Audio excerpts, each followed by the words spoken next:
Exercising in hot environments can require more physical effort to maintain your usual performance level. As a result, your VO2 max may appear lower than expected. Garmin's Heat Acclimation feature monitors how your body adapts to heat during training and adjusts VO2 max and training status estimates accordingly. This feature is triggered during outdoor activities in temperatures above 22 degrees Celsius. Your watch will automatically begin tracking heat acclimation. Before starting, ensure your watch is synced with the Garmin Connect app.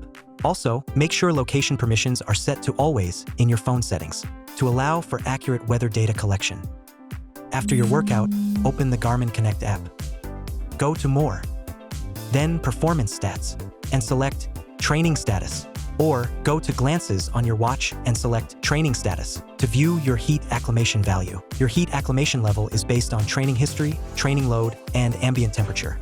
A higher value indicates stronger adaptation to the heat. At least 4 days of training data are required to reach full 100% heat acclimation.